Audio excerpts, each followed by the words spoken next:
Late October 2009, Western North Carolina. Near the state line, where the ridges fold over each other and the map stopped being honest. I was a staff sergeant then. Infantry. I had been home less than a year. I still slept light. The cold woke me before the alarm. The ground was soaked from days of rain. Leaves stuck to my sleeves and stayed there. We stepped off before sunrise, 30 of us on a narrow trail that had not seen boots in a long time. The forest closed fast behind the last man. Sound died early. No birds, no wind, just our own breathing and gear.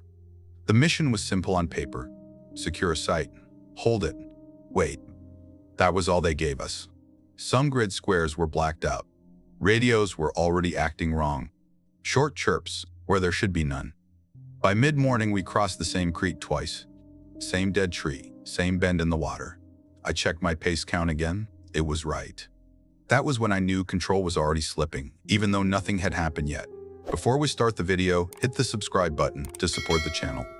We halted after the second creek crossing. Same rocks, same slick mud. I walked it myself from bank to bank. Nothing had changed. The water was cold and clear. No reason to doubt it. Still, the map said we should have been climbing by then. I called up the platoon. We checked compasses. They did not agree. One pointed east. Another drifted slow, like it was tired. The GPS showed us inside a box that was marked blank. No contour lines, no names, just empty space. The lieutenant said we would push on. He sounded calm, he always did. We adjusted our line and stepped off again. The forest took us back in. This was not my first time in rough ground. I had walked mountains overseas that tried to break you. This felt different. The hills here did not fight. They bent. Paths curved when they should not. Distance felt stretched thin. By noon, the fog settled low. Not thick enough to stop movement, just enough to dull edges. The leaves stayed wet even where the ground was dry. That smell stayed with us. Rot mixed with metal. It sat in the back of my throat. We reached a small clearing that matched one of the unblacked grid corners. No wreckage. No smoke. Just churned dirt and broken brush. Trees leaned inward like they had been pushed. The ground was warm under my palm. We set a perimeter anyway. Standard arcs. Clay soil stuck to boots. Radios chirped again. Short tones. No voice. When I tried to answer, my own call came back a few minutes later. Same words. Slightly off timing. A guard unit guide named Henson walked over to me. Local guy. Grew up hunting these hills. He said the place felt wrong. He did not say scared.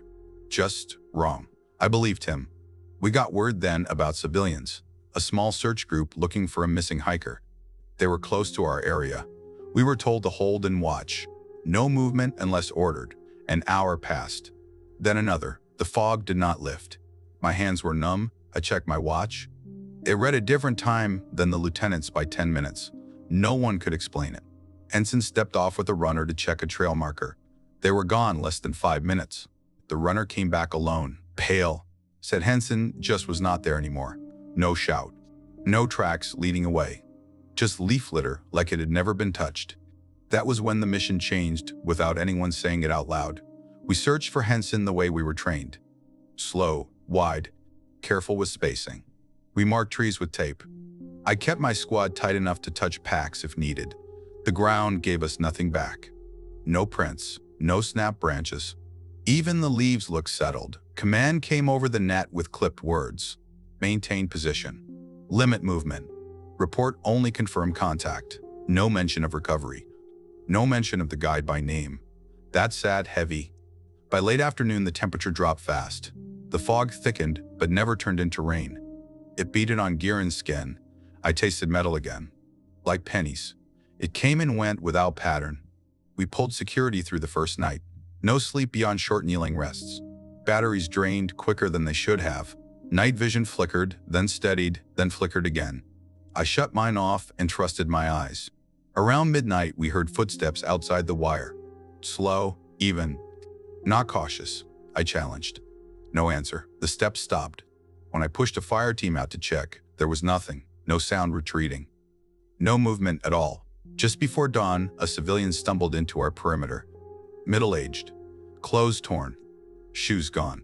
His feet were cut but not bleeding much. He sat down when we touched him and did not resist. His eyes were open but empty. His hands were clean. Inside his jacket was dry. He could not speak. His jaw worked like he was chewing something hard. His teeth were worn flat. That takes time. More time than he was missing. We wrapped him and kept him warm. I radioed it up. The reply came back late and wrong. My words echoed first. Then a second voice repeated them slower. Not distorted, just delayed. The lieutenant ordered us to hold again. No medevac. No movement.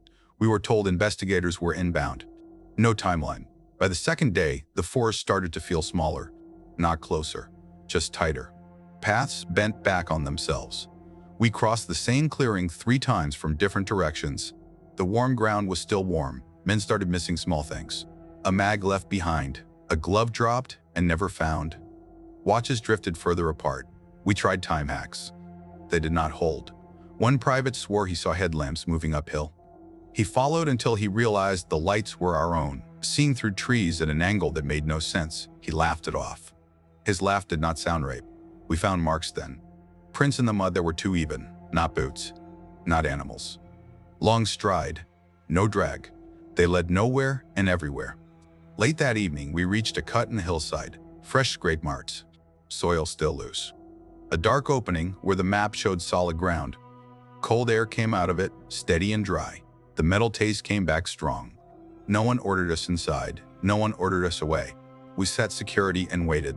The waiting felt like the worst choice, and still we stayed. That night, the radio chirped again, once, like it was answering something deep in the trees, and I knew whatever we were guarding was not the reason we were there. By the third day, holding ground stopped making sense. Supplies were light. Water was fine, but food was tight. Ammo was still good, but no one liked how often safeties clicked off by habit. Sleep came in broken pieces, short and shallow. The civilian we found stayed quiet. He did not track people with his eyes. He stared past us. When he slept, his jaw kept moving, grinding. Soft at first, then harder, like he was trying to chew through something stuck. We took turns watching him. No one wanted to be alone with that sound. Command finally gave us movement. Push toward the ridgeline. Establish line of sight for air. Simple enough. We packed up at first light. The fog pulled back just enough to show slope. The climb started normal. Steep, wet, switchbacks that burned legs. Breath came fast. Packs felt heavier than they should have. I kept count. Every 100 meters I checked my squad. Faces looked drawn. Eyes stayed wide. Halfway up, the radio started acting up again. Not dead, worse than dead. Short tones cut in and out. When someone keyed up, the sound carried longer than it should, like the trees were holding it. We lost spacing without meaning to. I would look back and see my rear man too close, then too far. I stopped us twice to reset. It did not stick. We hit a false crest. The ground leveled, then rose again. Trees thinned, then closed. My compass spun once and settled, pointing back the way we came. I tapped it. No change. A private named Cole stepped out of line. Not fast. Just drifting. His head tilted like he was listening. I grabbed his shoulder. He startled hard. Almost swum. He said he heard his mother call his name. He said it plain, like a report. No shame. I moved him next to me after that. We found old trail markers nailed to trees. Busted, bent. Some pointed nowhere, some pointed at each other. None matched our route. The smell stayed strong. Wet leaves and cold iron. It clung to gloves. It would not leave.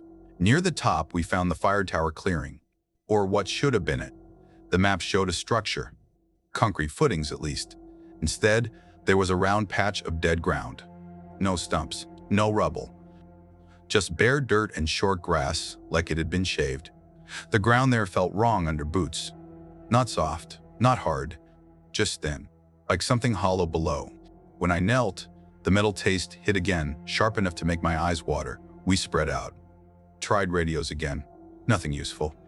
The lieutenant climbed a tree for height. He came down pale. Said he could see ridges folding over each other. Too many. Like the land had been copied and laid wrong. That was when we heard movement downhill. Not running, not careful. Even steps. A line of them. We took cover, weapons up, fingers straight. The steps kept coming. Shapes appeared through the fog. Human height. Human shape. I almost called ceasefire when I saw the outline of helmets. Then I saw the timing was off. Their movement lagged. like watching a bad feed. Someone fired. One shot. Then another. Tracers cut through fog and vanished. No return fire. The shapes broke apart and were gone. The forest swallowed them without sound. We checked ammo. Too much gone for nothing gained. The lieutenant called it in. The reply came back late and rung again. His words echoed first. Then another voice repeated them slower, stretched thin. We pulled back from the clearing and moved along the ridge. The slope kept going. No drop, no view, just more trees. The ridgeline did not exist the way it should have. We found a rock cut then. Clean lines. Too clean. A steel door set into stone. No markings, no rust. A keypad with a faint green light. Power where there should have been none. Cold air pushed out from the seam. Dry. Steady. The tone was there too. Low, almost below hearing. It made teeth ache. It made heads throb. One of the men laughed. Short. Sharp. He stopped when no one joined. I told everyone to back up, create space, control breathing. Before we could decide anything, a man stumbled out of the trees behind us. Federal patch, torn sleeve, blood down one side of his face. He raised his hand slow. He said they lost it. He said the container split. He said exposure was possible. He kept repeating one thing over and over like he could not stop. It copies patterns. Then he sat down and started to shake. The door stayed closed. The forest stayed quiet. The radio chirped once like it had heard him. We moved the injured federal man into the tree line and set a tight circle. He said his name once, then forgot it. His pupils stayed wide even in shade. He kept rubbing his hands together like he was cold, though his skin was warm. I asked him how many were with his team. He said 4, then 6, then stopped answering and stared at the door.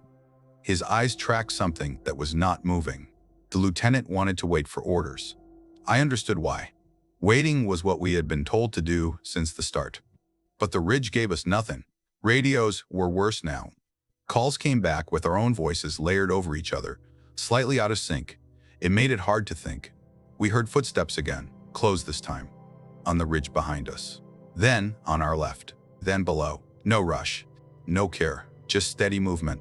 Like patrol pace, we shifted security. I counted heads twice, same number. Still, it felt wrong, like there were more shadows than men. The federal man started to cry without sound. Tears ran down, but his face did not change. He said they thought it was safe because it learned by watching, not touching. He said the forest was chosen on purpose. He would not say who chose it. When the first chem light went dark early, no one spoke. When the second did the same, someone swore under his breath and stopped. We pulled them and relied on eyes and hands. One of my soldiers, Ramirez, froze in place, just stopped mid-step. I grabbed his vest. He pointed into the trees and said he saw me standing there already. Said the other me was watching us. Said it smiled wrong. I moved him back and put him between two steady men. I did not look where he pointed. A burst of radio traffic hit all at once. Call signs we knew. Call signs we did not. Old voices. New ones. All talking over each other. Then silence. The tone stayed behind, thin and steady. The lieutenant made the call. We were not holding anymore. We were moving to the door. Not because we wanted inside, because staying outside was worse. We stacked with care. No rush. No talk. The keypad lit when we got close. No one touched it. The door unlocked on its own with a soft click that felt too polite. Cold air rolled out stronger. It smelled clean. No rot. No iron. That alone made it feel dangerous. Inside was a short corridor. Concrete walls. Old paint peeling in strips. The floor was dry. No dust. Like it was kept that way. The door closed behind us on its own. The sound was solid and final. Lights came on as we moved. Not bright. Just enough. The federal man refused to go farther. He pressed against the wall and slid down until he was sitting. He covered his ears. The tone was louder now. Still low. It made my teeth buzz. The corridor opened into a wide room. High ceiling. Steel rails in the floor. Restraints bolted to the concrete. Old warning signs with the words scraped off. Drag marks led toward a second exit. There was no container. Just pieces, bent metal. Foam lining torn open. Empty. We heard movement again. Inside this time. Footsteps that matched ours, but not in the same order.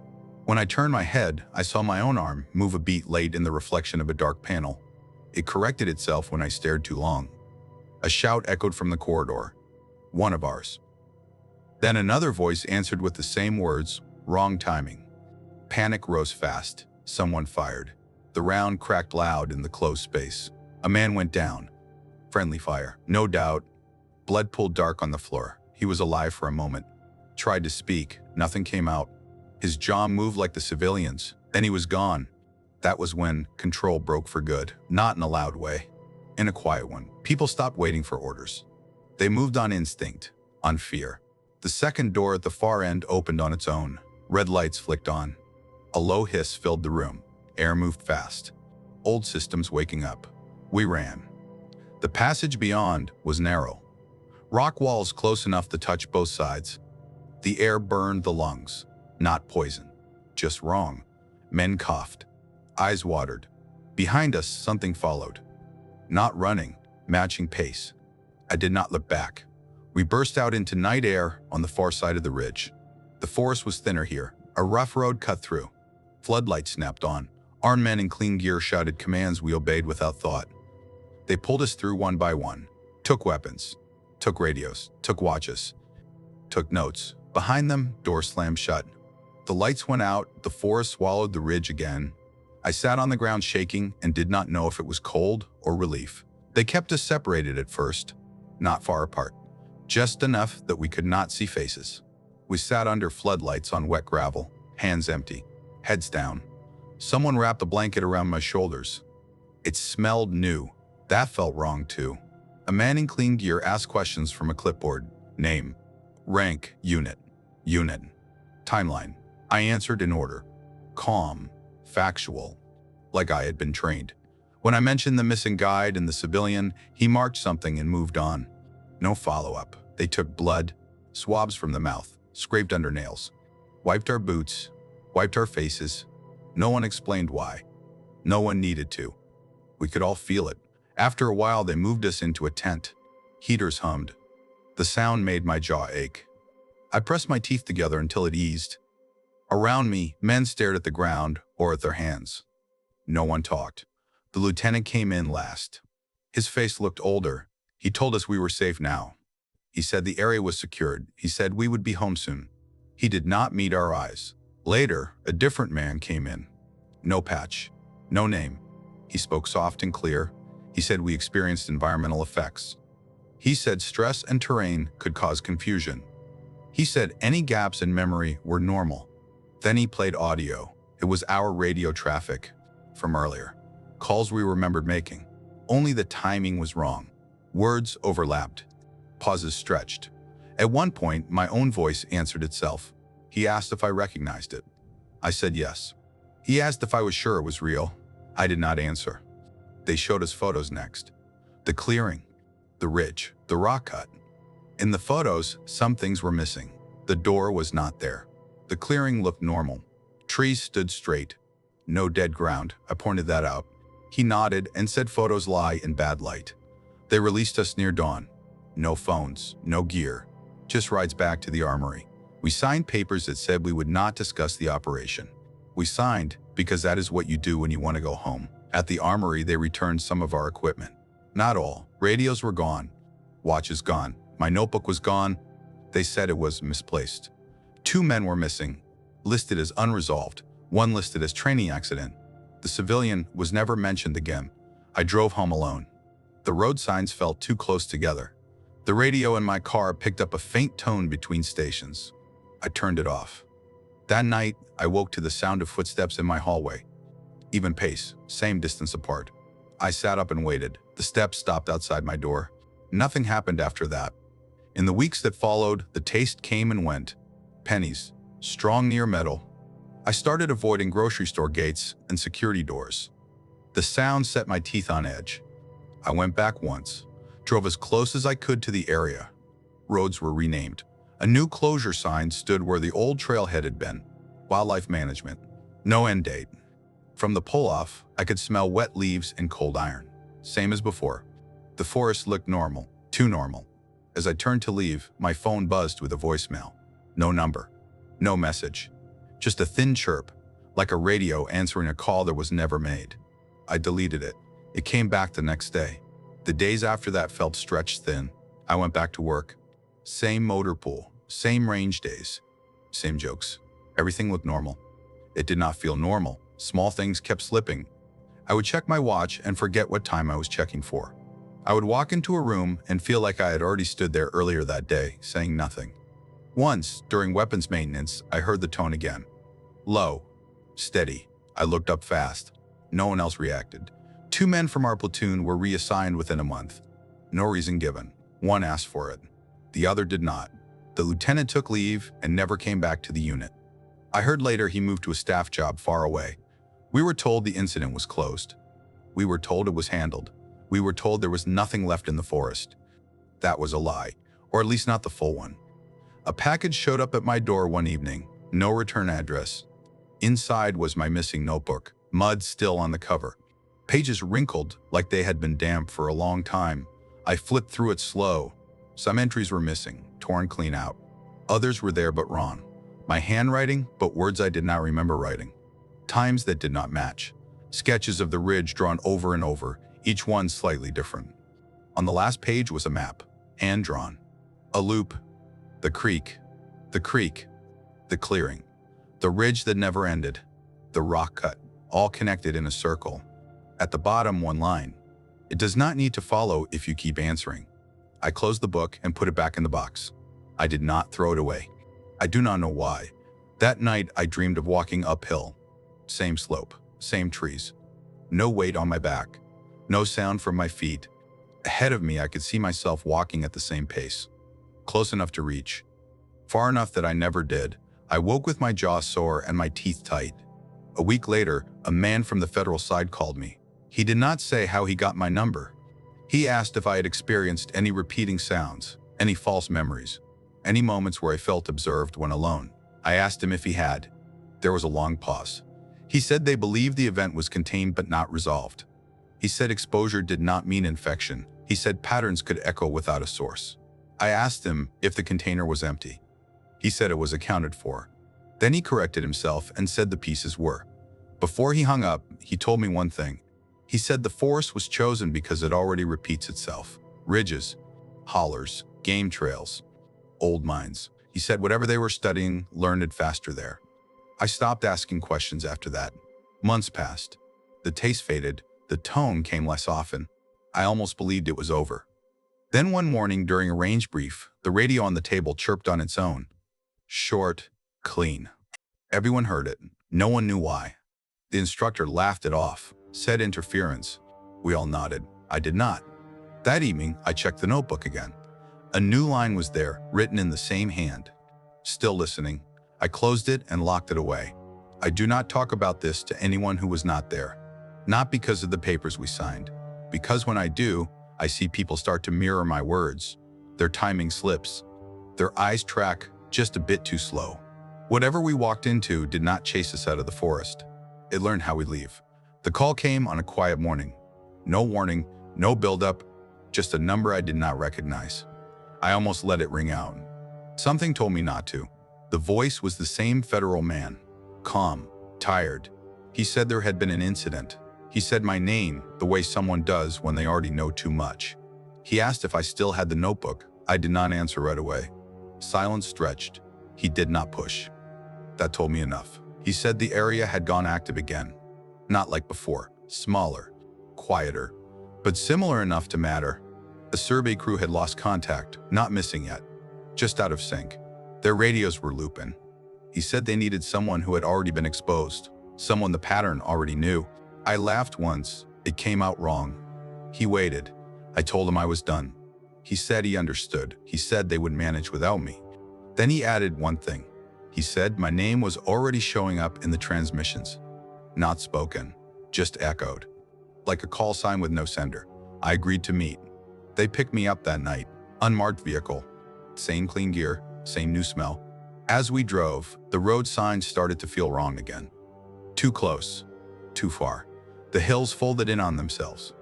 The closure sign was still there. Fresh paint. New locks. Beyond it, the forest waited. Normal. Quiet. Listening. This time the team was smaller. 6 people. No unit patches. Mixed gear. Old and new. No one asked me questions on the walk-in. They already had my file. The forest felt tighter than before, like it remembered us. The smell came back fast. Wet leaves. Cold iron. My jaw tightened without me noticing. Radio stayed quiet longer this time. Too long. When the first chirp came, it was soft, almost polite. We reached the creek at dusk. Same bend. Same dead hemlock. No one commented. We crossed without stopping. I did not bother counting pace. I already knew where we would end up. The clearing was back.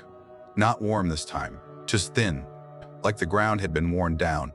One of the men tapped it with his boot and shook his head. We did not set a perimeter. We kept moving, toward the ridge that never ended. Along the climb, I started to notice small repeats. A branch bent the same way twice. A rock shaped like a boot toe showing up again after 10 minutes. The forest was not copying us anymore. It was reusing pieces. One of the team stopped and said he felt watched. No shame. No fear in his voice. Just fact. Another nodded and said he felt it too. I felt it from the start. At the false crest, the tone rose. Still low. Still steady. My teeth ached. The notebook pressed heavy in my pack like it wanted out. The rock cut was open. No door this time. Just darkness and cold air moving slow, like breath. Fresh scrape marks lined the stone. Something had gone in recently. Something large enough to drag metal. The federal man looked at me. He did not ask. He just waited. I nodded once. Inside, the corridor was changed. Walls scarred. Paint peeled down to bare concrete. Lights flickered instead of coming on clean. The hiss was already there. The wide room waited beyond. Rails bent now. Restraints torn free. Drag marks overlapped each other in loops. The canister pieces were gone. In their place stood equipment I recognized. Radios, packs, a helmet with a unit marking I knew. Not for my platoon. Older. From years back. Voices started then, not loud. Not clear. Fragments. Call signs, check-ins. Half of them mine. One of the team broke. He raised his weapon and fired into the dark corner. The round struck concrete and sparked. The sound came back wrong. Delayed, like an answer. Movement followed. Shapes without edges. Reflections where there should not be any. Timing off by a breath. I felt it then. Not fear. Recognition. The thing was not trying to scare us. It was trying to line us up. To match us. The federal man shouted to pull back. His words came back a second later from behind us, said in his voice but flatter. He stopped speaking. The air pressure changed. Ears popped. Lights went red. Old systems waking up again. This time there was no second exit. The floor vibrated. A low hum ran through the room. The tone grew stronger, no longer hiding. It filled the space like water. Men started to mirror each other. One turned his head and another did the same, a beat late. Hands twitched in pairs. Breathing synced without trying. I dropped my pack and pulled out the notebook. Pages fluttered in the moving air. The map on the last page shifted as I watched. Lines redrew themselves, loops tightening. I remembered the line. It does not need to follow if you keep answering. I keyed my radio and spoke once. Clear. Short. My call sign. Nothing else. The tone answered. I spoke again. Same words. Same pace. The echo came back cleaner this time. Closer. I realized then what control meant to it. Not command. Not fear. Response. I stopped talking. One by one, the others fell quiet. Weapons lowered. Breathing slowed. The room stuttered like a bad signal. The hum wavered. Something in the dark shifted, frustrated. Patterns broke. Timing slipped. The lights flickered hard. The hiss turned into a roar. The floor split. We ran when it did, not because we were ordered, but because the path appeared where it had not been before. Behind us, the room collapsed inward, folding on itself like a map being closed. The forest air hit my lungs hard, old, wet, real. We did not stop until dawn. Behind us, the ridge finally ended. The forest stayed quiet, like it was deciding whether to answer again. We moved downhill without looking back. No one tried to talk. Breath tore at the chest. Legs burned. Packs felt lighter where fear pushed weight aside. The forest shifted as we ran. Not closing this time, opening. Paths showed themselves just long enough to use. Then they were gone. I focused on boots ahead of me. One step, then the next. At the base of the slope, lights flared through trees. White, Hard. Vehicles. Men shouting. Real voices with no echo. We broke cover and dropped to our knees without being told. Hands checked us fast. Faces. Eyes. Mouths. They scanned us with gear I did not recognize. One man swore softly and waved others in close. They pulled us back in a line and put distance between us and the trees. Behind us, the ground shook once. Deep. Heavy. Like something settling. Then nothing. They loaded us into trucks with engines running. No one asked for reports. No one asked what we saw. The federal man sat across from me. Blood ran from his nose. He wiped it away and kept his eyes down. As we drove out, I watched the tree line. For a moment, I thought I saw shapes moving just inside it. Not chasing, watching. Then the road bent and the forest was gone. They took us to a temporary site that was not there the last time. Fences, lights, tents, everything clean and new. They worked us over again. Blood, swabs. Questions asked in a different order. This time, they told us what they could, not the truth, just enough. They said the site was being sealed, filled, flooded, collapsed. They said nothing survived inside. They said patterns break when space is removed. I asked if that had been tested. No one answered. 2 men from the team were missing. One went down inside. One never made it out of the trees. Their names were written once and never said again. Before sunrise, they separated us. Different rides, different routes, same silence. When I got home, my house felt wrong. Too still, too quiet. I walked each room with lights on, checked corners, checked doors. Everything was where I left it. I sat on the floor and waited for the shaking to stop. It took hours. Days later, I met the federal man one last time. Coffee shop off a highway. Middle of the day, normal place. He told me the site was gone, collapsed into itself, buried under rock and water. He said the forest would be closed for years, maybe forever. I asked him if it was finished. He looked past me and said containment was not the same as an end. He said some patterns persist without a source, like echoes in a long tunnel. Before he left, he returned the notebook. No box this time, just the book.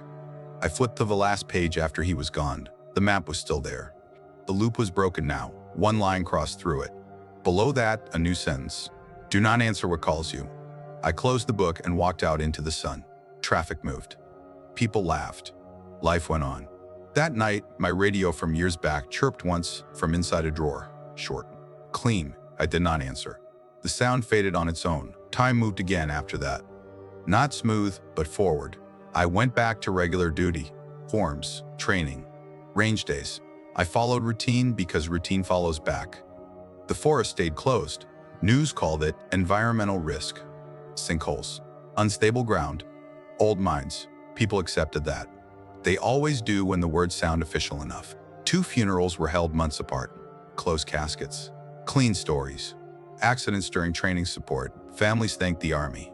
Flags were folded. Names were added to walls. Nothing more was said. I slept better once I stopped fighting it. The dreams still came, but less sharp. Hills that folded in on themselves. Paths that looped. Voices that almost sounded like mine.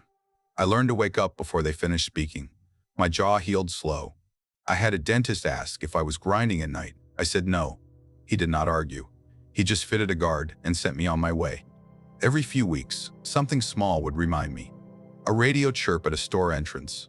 A tone in a parking garage. The smell of wet leaves after rain mixed with cold metal from a fence. Each time, my body reacted before my head did. I never went back to the area again. I did not need to. I knew it was still there, even buried. You do not erase places like that. You just cover them. The notebook stayed locked away. I did not write in it. I did not read it.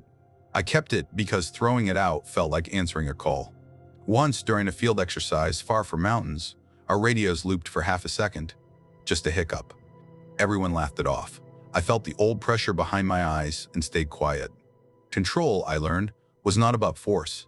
It was about restraint. Not reacting. Not responding. Not filling the silence. That silence held. For a while, years passed. Promotions came. Then a quiet exit. No ceremony worth mentioning. I packed my gear and turned it in piece by piece. Some things felt lighter, others did not. Civilian life moved slower. That helped. I found work that kept my hands busy and my mind steady. I avoided places with heavy woods and narrow valleys. I learned which roads to take and which to skip without thinking about why. I stayed in touch with 2 men from that mission. We never talked about it directly, we talked around it. Work, family, weather. When conversations drifted too close, one of us would change course. It became habit. One of them stopped answering messages after a few years. No bad news, no notice, just silence. I did not go looking. The notebook stayed with me through moves and changes. Same walk, same place. Sometimes I thought about opening it. I never did. Knowing it was there felt safer than knowing what it might say next. Once, during a power outage, my old radio crackled to life in a box I had not opened in years. No power source. No antenna attached, just a short chirp. Clean, familiar. I waited. Nothing followed. That was the hardest part. Learning that silence does not always mean safety. Sometimes it means waiting. I learned to live without answers. Not because I wanted to, because answers invite response. Some nights, when the air is cold and damp, the smell comes back. Wet leaves. Iron. It fades if I do not react. I've tested that. I believe the forest is quiet now. Not gone, just quiet. Like something resting between thoughts. If it ever calls again, I know what not to do. That is as close to control as I expect to get. I tell this now because enough time has passed that the noise has settled. Not gone, just settled. Like silt at the bottom of water that looks clear if you do not stir it. I am not writing to warn anyone. Warnings invite attention. Attention invites response. I learned that the hard way. I think about control differently now. Back then, I thought control meant plans, radios, orders, clean lines on a map. I thought it meant pushing forward until something gave way. What I learned in those woods is that some places do not push back. They listen. They wait. They learn how you move. We did not lose control all at once. We gave it up in small pieces. One reply at a time. One answer to a sound that should have been ignored. One step taken just to see what would happen. I still hear the tone sometimes. Faint, easy to miss. It shows up in places with metal and echo. It never lasts. I never answer. That is the rule I live by now. People ask me why I keep my old radio locked away. Why I never hike. Why I pause when a sound repeats itself. I tell them habits stick. That is true enough. The forest did not chase us out. It did not need to. It only needed us to react, to answer, to mirror what it offered. When we stopped, it stopped. I believe it is still there. Not angry, not hunting, just aware. Like a quiet watcher that learns something new and is patient enough to wait for the next chance to test it. If this account ever reaches someone who knows that place, or one like it, I hope they understand one thing. Silence is not empty. Silence is a choice. And sometimes it is the only control you get to keep. If you like this video, give it a thumbs up. And for more amazing horror stories, just click the one showing right now on your screen.